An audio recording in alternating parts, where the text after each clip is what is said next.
misconduct of Sri Deepak Baij, Sri D.K. Suresh and Sri Nakul Nath, MPs in the utter disregard to the House and the authority of the Chair through the display of the placards and entering into the well of the House, and having been named by the Chair, resolved that the above mentioned members may be suspended from the service of the House for the remainder of the session under Rule 374(2).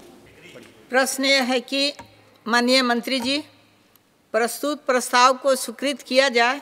जो सदस्य प्रस्ताव के पक्ष में हैं वो हाँ कहें, जो सदस्य प्रस्ताव के विपक्ष में हैं वो ना कहें।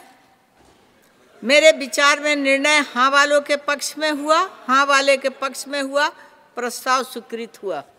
लोकसभा अधिवेशन ನಡೀತಾ ಇದೆ, ಚಳಿಗಾಲದ ಅಧಿವೇಶನ. ಈಗಾಗಲೇ ಪ್ರಜಾಪ್ರಭುತ್ವದ ದೇವಸ್ಥಾನಕ್ಕೆ ಏನು ಒಂದು ವಿಶೇಷವಾದಂತಹ ಸಂದರ್ಭದಲ್ಲಿ ಕೆಲವರು ಒಂದು ಅಕ್ರಮವಾಗಿ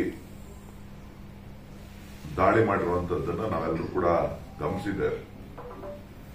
ಏನು ಸೆಕ್ಯೂರಿಟಿ ಲ್ಯಾಪ್ಸಸ್ ಆಗಿತ್ತು, ಆ ಸೆಕ್ಯೂರಿಟಿ ಲ್ಯಾಪ್ಸಸ್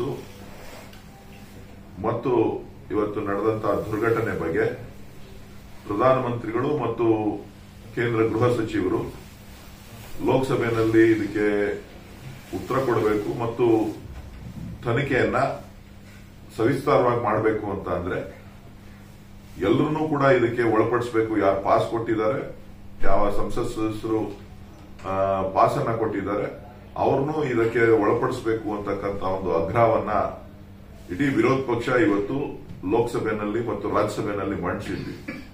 ಆದ್ರೆ ಇವತ್ತು ಪ್ರಜಾಪ್ರಭುತ್ವದ ದೇವಸ್ಥಾನಕ್ಕೆ ರಕ್ಷಣೆ ಇಲ್ಲ, ಬೇರೆಯವರೆಲ್ಲರಿಗೂ ಕೂಡ ಎಲ್ಲಿ ರಕ್ಷಣೆಯನ್ನ ಕೊಡ್ಲಿಕ್ಕೆ ಆಗ್ತದೆ ಅಂತಕ್ಕಂಥ ಧ್ವನಿಯನ್ನ ಎತ್ತಿದ್ರಿಂದ ಇವತ್ತು ಸುಮಾರು 146 ಸಂಸತ್ ಸದಸ್ಯರನ್ನ ಇವತ್ತು ವಿರೋಧ ಪಕ್ಷವನ್ನ ಹತ್ತಿಕ್ಕುವಂತ ಕೆಲಸವನ್ನ ಇವತ್ತು ಸರ್ಕಾರ, ನರೇಂದ್ರ ಮೋದಿ ಅವರ ನೇತೃತ್ವದ ಸರ್ಕಾರ ಮಾಡ್ತಾ ಇದೆ.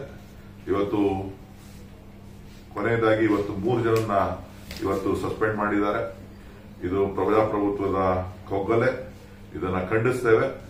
ಲೋಕಸಭಾ ಅಧಿವೇಶನ ನಡಿಬೇಕಾದ್ರೆ ಪ್ರಧಾನಮಂತ್ರಿಗಳಾಗ್ಲಿ ಅಥವಾ ಗೃಹ ಮಂತ್ರಿಗಳಾಗ್ಲಿ ಲೋಕಸಭೆ ಒಳಗಡೆ ನಡೆದಂತಹ ಘಟನೆಗೆ ವಿಷಾದವನ್ನು ವ್ಯಕ್ತಪಡಿಸತಕ್ಕಂಥದ್ದು, ಅವರ ಮಾತುಗಳನ್ನ ಏನ್ ಕ್ರಮ ತಗೋತೀವಿ ಅಂತಕ್ಕಂಥದ್ದನ್ನ ಹೇಳಬೇಕಾಗ್ತದೆ.